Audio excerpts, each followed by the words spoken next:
discover how to heal from trauma and loss in today's episode with Phyllis Leavitt.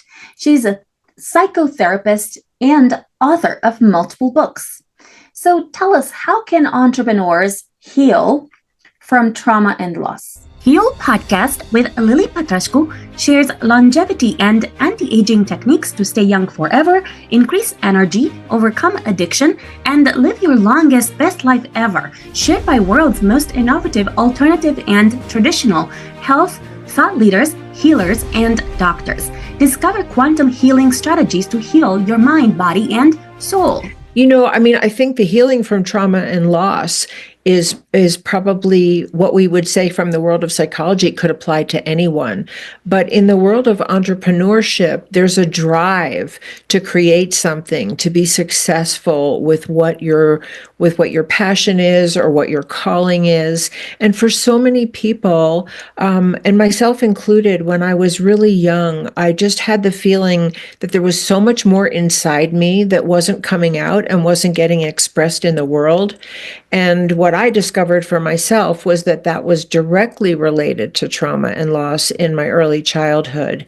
And so actually going to therapy for me, and therapy isn't the only way to address that, but it's a really good way. I think the starting place is, where do you get stuck? Are you stuck in your self-expression? Are you stuck in actually formulating how you would go about the business or the product or whatever it is that you want to create? Do you feel like a fraud? Do you feel like you don't actually have the ability to enact your vision? Do you feel like people won't receive you? Do you feel like you're not good enough, like other people do it better? Or that you're just not ever going to make money at what you're doing, so you sort of give up before you start. Or you're a procrastinator. You have a great idea, but you find something else to get in the way every time you sit down to really put something on paper or design a project. There's so many ways that people get stuck. And those are, what I would say from my experience, they usually find their roots in something emotional, some psychological block, some trauma, some loss, some early experience of not fitting in, not being received, not being valued, or even being overtly hurt by other people. And so often the access to really being in your full self-expression, and this was really true for me. I've written 3 books, and I only did that after I did some healing work on the original traumas of my life. And it really opened the floodgates up of my self-expression. Thank you. So is the first step in the healing process from trauma and loss to first see the symptoms, so that through the symptoms, you can kind of go back and start to see, okay, where could this come from? What would be the causes? Is that the very first thing that needs to be done? Absolutely. And I think you really nailed it, because when people come to therapy, they're stuck with something in their life, whether it's relationship or business or parenting. But often it's in their self-expression in the world. And yes, the symptom can be, if it's depression or high levels of anxiety or nightmares or an eating disorder or addiction, you definitely start with the addiction, with the symptom, because that's sort of like the clue. You're following your own clues, right?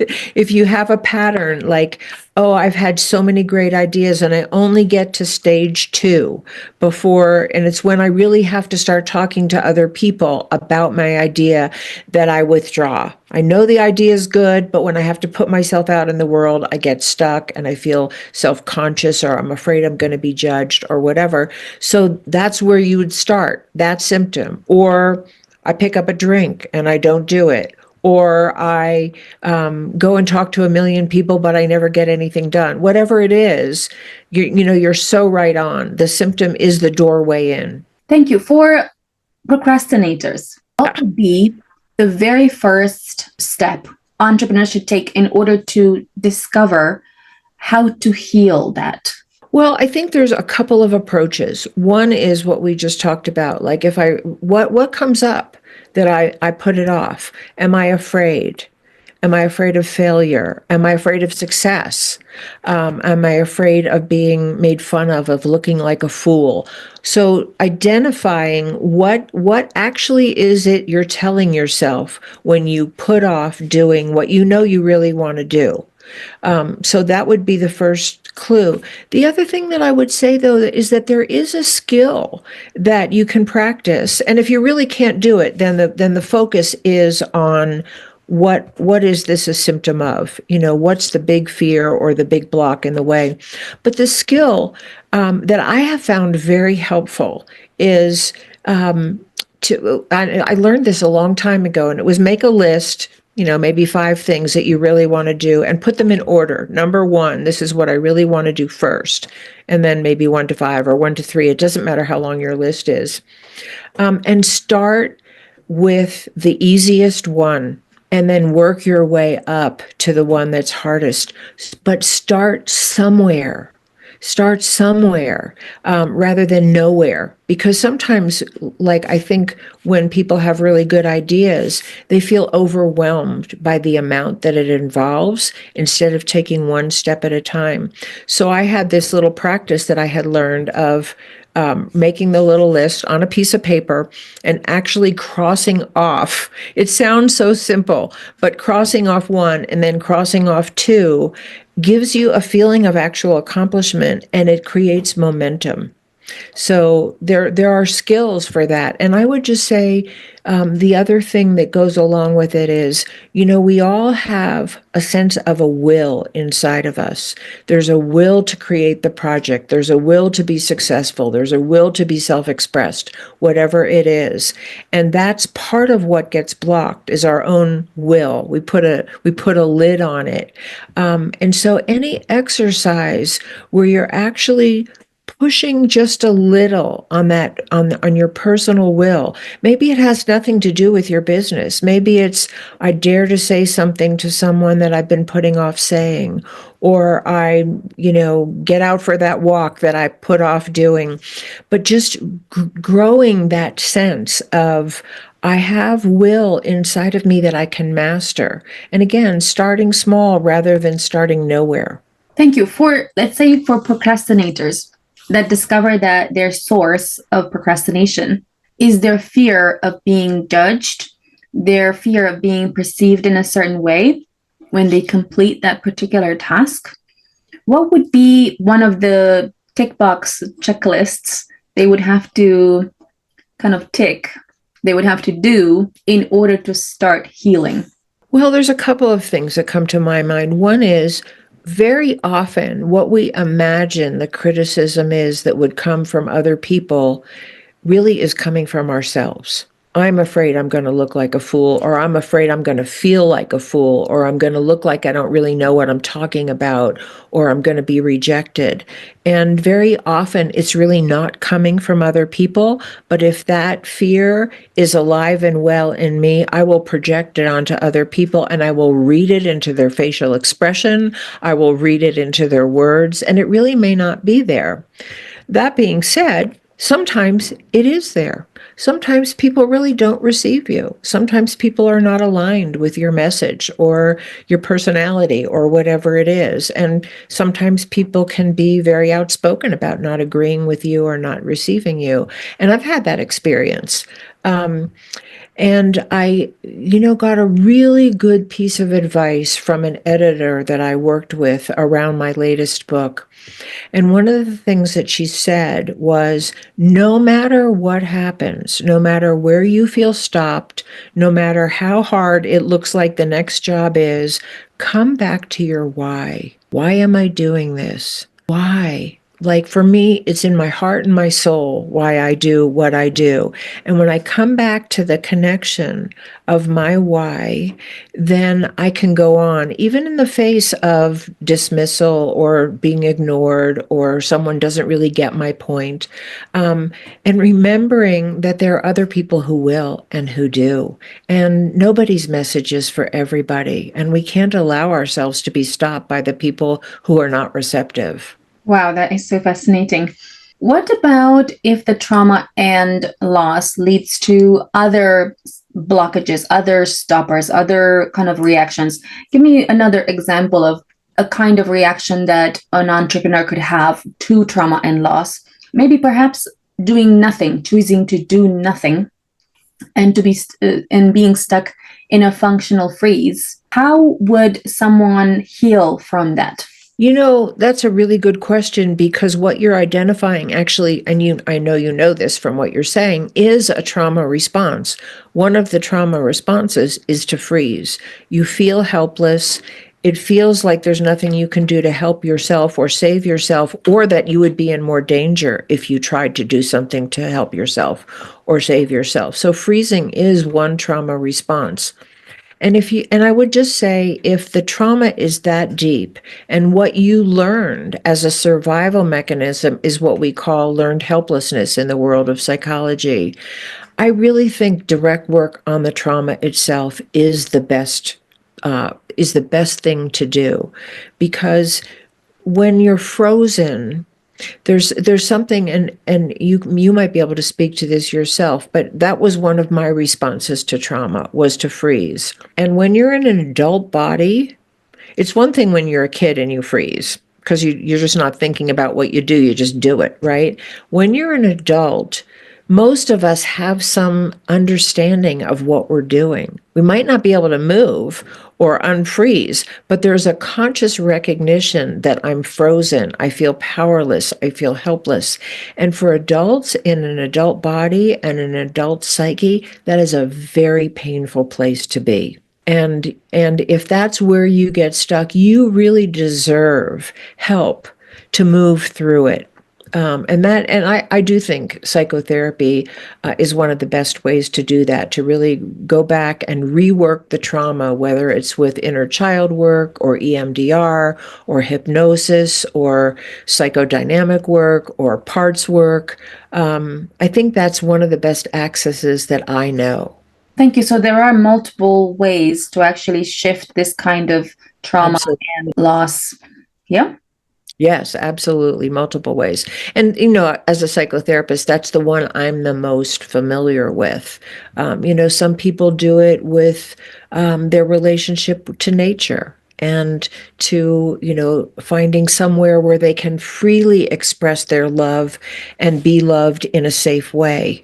But for me personally, my understanding and my experience has been, when you have been hurt by other people, one of the best ways to heal is with safe people. Okay. So for entrepreneurs who have absolutely no idea what to do when they have a functional freeze and maybe don't have access to a psychotherapist, is there any small, tiny thing they can do to get themselves in motion so that they are at least coming out of that freeze, so much so that at least they get the courage to even access a therapist? Because sometimes when you're in that functional freeze, perhaps you literally don't want to do anything, including finding a therapist or accepting that you need a therapist. Right. Well, it's an interesting dilemma, because you sort of have to do something, like whether it's just pet your cat. Maybe it's pet your cat and feel the cat purr and take in that warmth and that love. For me, I used to, when I was in the depths of working through trauma in my life in my 30s, I used to get in the bathtub and just feel the warmth and the comfort of being in warm water. For some people, it's just taking a walk or being out in nature, or just drawing a little picture or listening to your favorite music. Do something that's soothing and nurturing, whatever that is. Because one little way that you move energy, whether you just take a little walk around the block, or you pet your cat, or you transplant a little flower in your garden, or whatever it is, one way that you move energy starts the energy moving. Thank you. For those people experiencing depression from trauma or loss, what would you recommend they do if it was a tiny step that they could do on their own, aside from what you just said? Yeah, and let me add this one that I forgot to mention, because this might work with depression, it could work with anxiety, and that is journaling. Journaling can just, if you just give yourself permission, I'm going to sit down. No one's ever going to read this. It's not going to be a novel. It's not going to be, no one's going to edit it or even see the contents of it. I'm going to let myself write out exactly how I feel, or what I need, or what hurt me, or what happened yesterday. But just again, that's another emotional way to move energy through your system. And if you're really up for it, someone taught me this method years ago, and it has proved life-changing for me, actually. To do all that journaling that you want, and then perhaps ask a question like, and it might be, what could help me right now? Maybe I don't know. So I write that on the paper. What could help me right now? What do I need? What would be the best thing for me to focus on right now? Or any question at all. Doesn't matter what it is. And then just listen as if your higher self, your highest self, your most loving heart, your spiritual connection, whatever you call it, could answer that question. Just listen and write down the first thing you hear. Because I'll tell you, when I did that exercise, I didn't expect to hear anything, and I did immediately. And a lot of people that I know that have employed that technique have really gotten answers that started the ball rolling, and they were answers that they wouldn't have just thought up themselves. Because we do have an inner knowing. And one of the best gifts of psychology and the best psychotherapy or other healing modalities is that you get in touch with your own inner wisdom. So that's what you want, whatever avenue you take. And journaling can be a very powerful one. Wow, that's really fascinating. What other responses are there to trauma or loss? And how can entrepreneurs do something little that could skyrocket them into getting help or making faster their path towards healing? Well, I'll tell you what comes to my mind, but you tell me if this is sort of in the direction of where you want to go. I think anyone who is an entrepreneur needs to build relationships with other people, because you're trying to get your message out. You're trying to sell your product. You're trying to sell an idea. You're trying to find collaborators. Whatever you're wanting to do, it's a highly relational world, no matter what venue you're in. But entrepreneurship is certainly one of those. And so I think maybe looking at your own relational history. How have people treated me? How have I learned to survive with other people? Are my survival mechanisms actually serving me? And that can be another doorway into, so maybe I survived by being super smart. But then maybe, I don't listen to other people and I'm just always spouting my own opinion, even though it was an honest survival mechanism. Or maybe I survived by withdrawing and being, hiding so no one would notice me because I didn't want them to hurt me or reject me. So I might have to learn to come out of my shell. So it's such a relational issue, and most trauma and loss affects our relational life very deeply. Maybe you became an introvert, or maybe you became a super extrovert, but maybe in your extroversion, you're not really becoming intimate with other people and getting to know them. Maybe it's just a way that you feel safe to be bubbly and out there and whatever. So there's just so many different ways that your relationality can be impacted. And I think that's a good place to start. What kind of relationships with the people in my business world, let's say, do I want to have? Do I even know what that would look like? Do I need to talk to somebody? Like, how do I go about advertising this business in a way that's really relational with the people that I want to reach?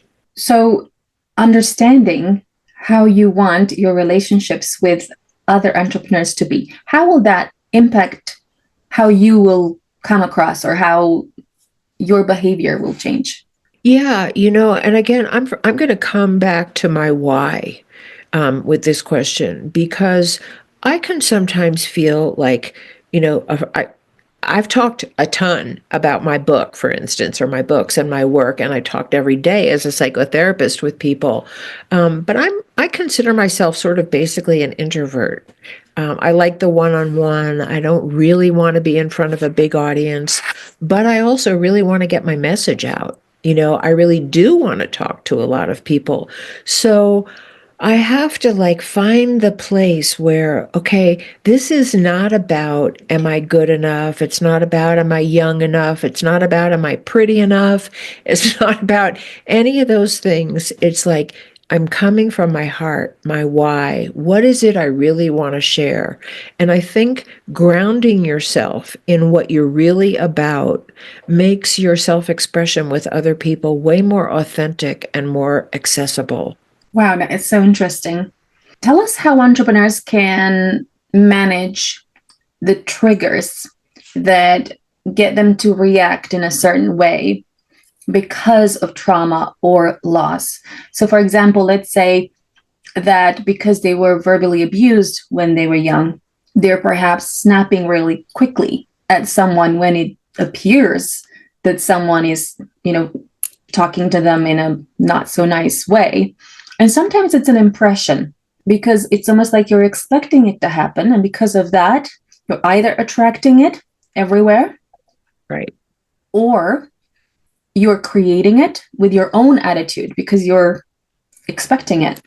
Right. And I think trauma and loss really kind of cement in most people some kind of a reaction pattern. If somebody's angry at me, or they reject me, or they ignore me, or they don't like me, or they criticize me, I have, probably one bag of tricks that is my default position. I'm going to withdraw, or I'm going to yell, or I'm going to fight back, or I'm going to, something I'm going to do. And I think the first thing to do is exactly what you said earlier, which is, okay, what is my default position? And again, a lot of this is really well done in therapy, but you can work on this with journaling. You can talk to a friend about it.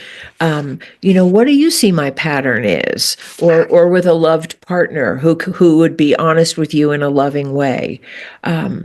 So, for instance, one of my default patterns was to just freeze and stop talking.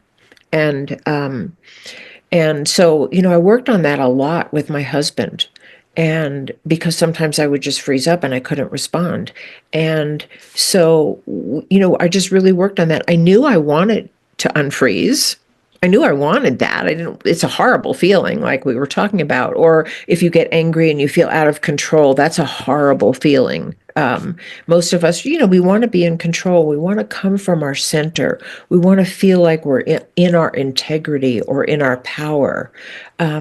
So I worked on that with him, and I said to him, afterwards, I would say, I really don't like being that way. I don't mean to do it to you. It's a place I go because of, what happened to me early in my childhood. So stay with me. Because, of course, if you freeze in someone else's presence, they're going to take it personally, like you don't want to talk to them.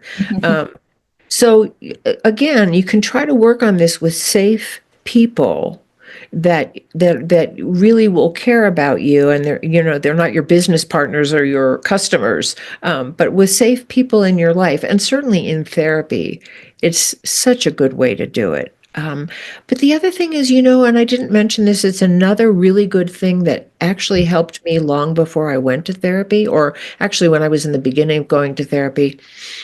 I read books by people who overcame their obstacles from trauma. I read a lot of autobiographies and biographies of people who had really serious loss and trauma in their early life, and they overcame it, and it was inspiring. And sometimes you just need to be inspired to take that next step. Thank you. So when I was young, I remember that my grandma used to shout at me a lot, and she used to beat me every day. And she used to say that I was ugly and stupid and fat. And because of that, I gained this trauma of speaking to people, because also she would say, oh, you're going to cry. Okay, I will hit you more. So I became really afraid of talking to people But for whatever reason, I became more afraid of talking to people over the phone. And it took me a really long time to overcome that. And I can still say I don't really call people. And I dislike, anyone like calling me randomly without an appointment, because there is still that stress of, something happening in a very random way. So I wonder, what do you recommend for entrepreneurs like me that don't necessarily have this kind of trauma, but a trauma that reoccurs? Is there any small step they can take where, let's say, they're expecting something to happen and it does happen? Is there anything they can do to kind of prevent that from happening, so that that chain of, expectation for something bad to happen doesn't actually happen, and because of that they create new positive reinforcement with something else that happens instead? So just to be clear, how can you prevent what from happening? I'm not sure what your question is. Okay, so how can entrepreneurs prevent the expectation of something bad happening to kind of create in their head? So let's say, in the same way that I overcame my fear of speaking to people on the phone because I've spoken to enough people, and now I know that it's no big deal. It's okay. People. Right. How can they prevent that negative reinforcement of what they used to believe to be true, and how can they replace that with something else that is positive? Right. Well, two things. Like, one, it sounds like you worked on it, like you practiced talking on the phone. So that's like a desensitization exercise. You do little steps, you have a short conversation, or you do one a day, or whatever it is you do to try to take some of the sting off of what you're fearing so that it becomes less and less fearful. So that's one thing. The other thing is that one of the great contributions of psychotherapy, and one of the things that people end up working on, whether they talk about it this way or not, is as a result of trauma and loss, we come to believe things about ourselves that are negative that aren't true. It's not true that you were stupid, fat, and ugly, or whatever your grandma said. It wasn't true that you deserved to be beaten. None of that was true. It was her own mental disorder that made her treat you that way. But when you're a little child, you don't know that. You just absorb it, and you think you are stupid and ugly and deserving of being harmed. And so one of the great gifts of good psychotherapy, which you can work with on your own, and you can certainly work with this in journaling, is, what are those negative beliefs I took on? For me, I just believed I was unlovable. That was the bottom line. For some people, it's I'm unworthy, or I'm stupid, or I don't matter. Other people always come first, or I'm powerless. There's only so many deep-rooted negative beliefs that we take on as a result of harm by other people. So one of the exercises that I would often do with myself and with clients is I would write those things down. What were the negative beliefs I took on as a result of what happened to me? And what are the positive beliefs I would like to have? I would like to believe that I'm, that I can express my why in the world with great confidence. But the beliefs are about me, not how the world is going to receive me. I would like to believe that I'm just as lovable as everybody else, or whatever it is for you. And then, look in your life for when you actually felt those positive things, because most of us have had those experiences, but they get kind of drowned out with the flood of all the negative beliefs that come up to kind of, like we're afraid to believe the positive because the negative has been so reinforced. So it's actually an exercise in reinforcing the positive in ourselves. Oh, when I read that part of my book to that group of people, they loved it. They came up to me afterwards, or somebody came to you on your show and said, this was the best show I've watched in a long time. And, and then what happens to that little girl who, was told she was awful and deserving of ill treatment? Somehow it begins to help heal the heart inside that little traumatized child.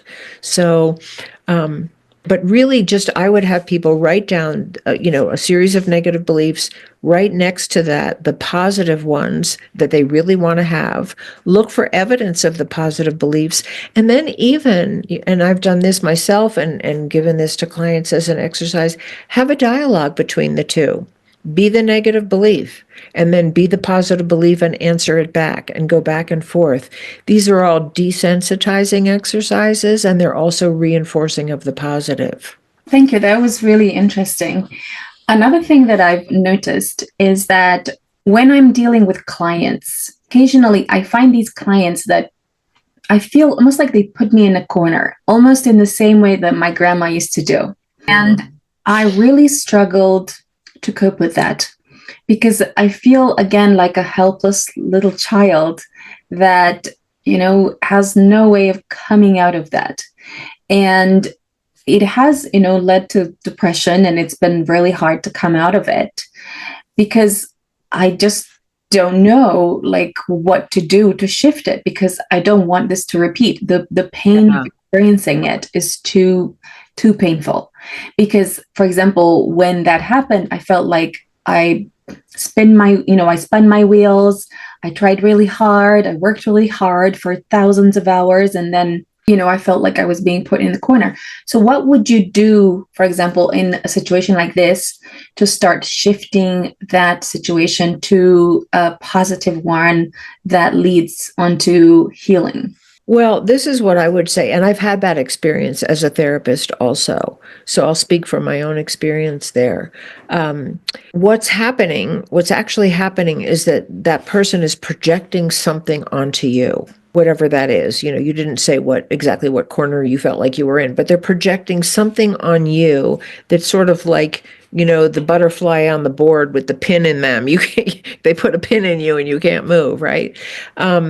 And I remember very specifically one client who occasionally would really do that with me. She would come in and she would accuse me of something. And I would be like what? I don't even know what you're talking about, right?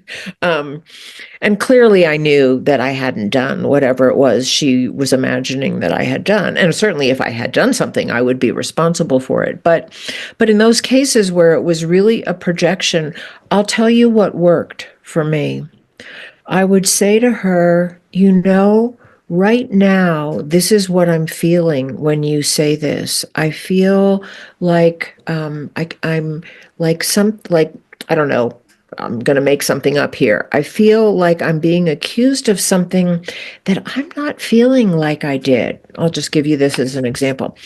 And then I would say to her, I wouldn't defend myself. I would say to her, I'm wondering how often you felt that way as a little girl. And that would break it open, because the projection always came from that person's unhealed wound. And so by not taking it on, fighting back and saying, I didn't do that, is not going to help anybody, because it's just going to be a back and forth and it's not going to go anywhere, because they're going to say, yes, you did. But when I very, very compassionately said, what I feel is I'm really wondering if this is what you went through with your mom or your grandma or whoever it was. And almost always they would say yes. And then it would open up and it would bring the conversation back to them, which is where it belongs. It's not on you. That is interesting. Tell us where entrepreneurs can find you. Yeah, the best place to find me is on my website, which is my name, Phyllis Leavitt, www.phyllisleavitt.com. I have tons of interviews on YouTube. I have blogs on my website. I have interviews on my website. I have information about my books on my website. And I'm on all the other social media like Facebook and LinkedIn and Substack and Twitter and all the rest. So those are the best places. If you go to my website, please feel free to contact me. I'm happy to talk to anyone or share more. And then my book, America in Therapy, is available from all major booksellers. And then I have 2 previous books about my own journey, A Light in the Darkness and Into the Fire, that are also on Amazon and Barnes & Noble and all the other booksellers as well. Follow me for more interviews with world's most innovative health changemakers to live your healthiest life ever.